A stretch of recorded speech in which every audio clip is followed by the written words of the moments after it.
반쪽이. 옛날 어느 마을에 사이좋은 부부가 살았어요.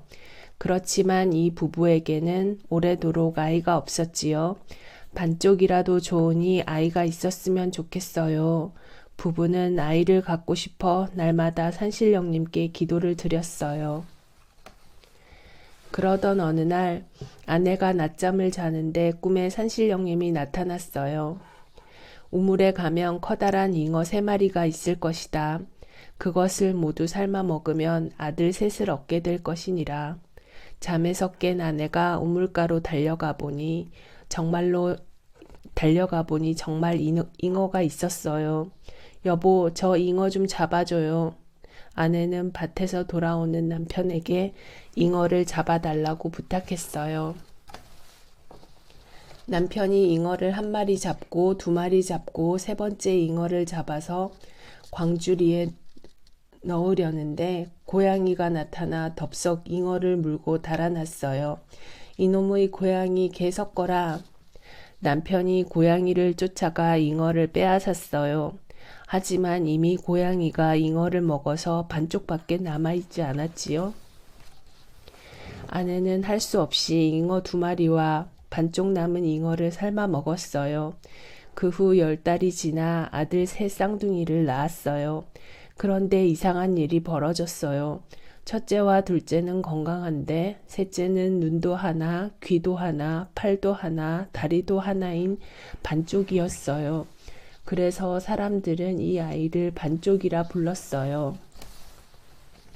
새 아이는 무럭무럭 잘 자랐어요. 부부는 새 아이를 보며 늘 행복하게 살았어요. 첫째와 둘째는 공부를 잘했어요. 반쪽이는 몸이 반쪽이었지만 착하고 힘이 세어 산에 가서 나무도 하고 농사를 지으며 집안일을 도왔지요.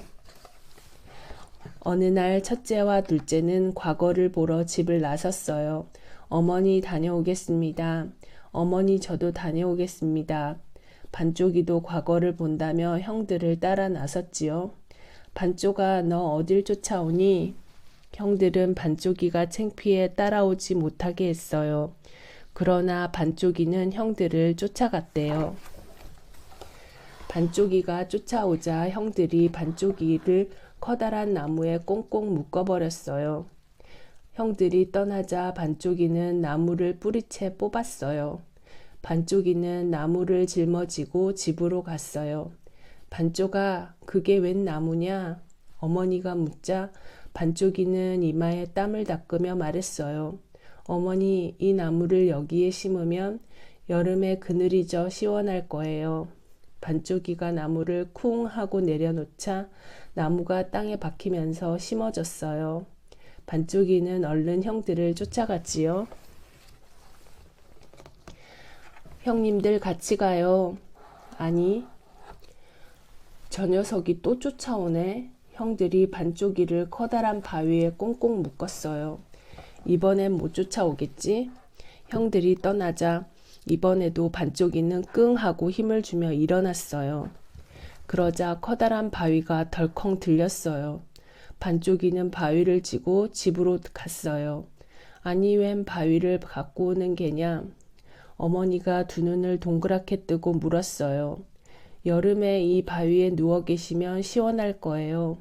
반쪽이는 바위를 내려놓고 다시 형들을 쫓아갔지요. 반쪽이가 한참을 달려가니 깊은 산속에서 형들이 호랑이에 둘러싸여 있었어요. 형님들, 제가 호랑이를 잡을 테니 형님들은 먼저 과거를 보러 가세요. 형들이 도망을 치자 반쪽이는 주먹으로 호랑이들을 때려잡았어요. 그리고 호랑이 가죽을 등에 지고 형들을 쫓아갔지요. 반쪽이가 호랑이 가죽을 가득 짊어지고 어떤 마을을 지나는데 부잣집 영감이 반쪽이를 불렀어요. 젊은이, 그 호랑이 가죽과 내 딸을 걸고 내기 장기를 두지 않겠나? 부잣집 영감은 장기를 잘 두었어요. 이길 것이 뻔하기에 그런 내기를 한 것이지요. 하지만 반쪽이는 힘만 센 것이 아니라 장기도 잘 두었대요. 반쪽이가 내기 장기에서 이겼지요. 영감님, 이제 딸을 제게 주십시오. 너 같은 반쪽이에게 내 딸을 줄 수 없다. 부잣집 영감은 반쪽이를 내쫓아 버렸어요. 그리고 반쪽이가 딸을 데려가지 못하도록 밤마다 하인들에게 지키게 했지요. 하룻밤, 이틀밤, 사흘밤, 며칠 동안 잠을 못 잔 하인들은 꾸벅꾸벅 졸기 시작했어요. 하인들은 잠들자 반쪽이는 부잣집으로 들어갔어요. 약속을 지키지 않는 주인 때문에 며칠 동안 잠도 못 자고 고생이 많구나. 반쪽이는 대문 앞에서 자고 있는 하인들의 상투를 서로 묶었어요. 그리고 지붕을 지키는 하인들에게는 소뚜껑을 씌웠어요. 그리고 다른 하인들의 손에는 북과 북채를 묶어 놓았지요. 반쪽이는 딸을 업고 나오면서 소리쳤어요. 반쪽이가 딸을 업어간다. 그러자 집안이 발칵 뒤집혔어요. 아야, 내 상투 내놔라. 대문 앞에 있던 하인들은 서로 상투를 잡고 다투고 으악, 하늘이 무너졌다. 소뚜껑을 뒤집어 쓴 하인들은 하늘이 무너진 줄 알고 소리쳤어요. 집안에 있던 하인들이 팔을 내두르자 둥둥둥 북이 울렸지요. 한참을 달려온 반쪽이가 딸을 내려놓으며 말했어요. 가마에 태워 데려오지 못해 미안하오. 저와 결혼해 주겠소? 딸은 반쪽이가 믿음직스러워 그러겠다고 했어요. 반쪽이는 너무 좋아 빙글빙글 제주를 넘었어요. 그러자 신기하게도 반쪽이가 두 눈, 두 귀, 두 팔, 두 다리의 온전한 사람이 되었대요. 반쪽이와 딸은 결혼하여 오래오래 행복하게 잘 살았답니다.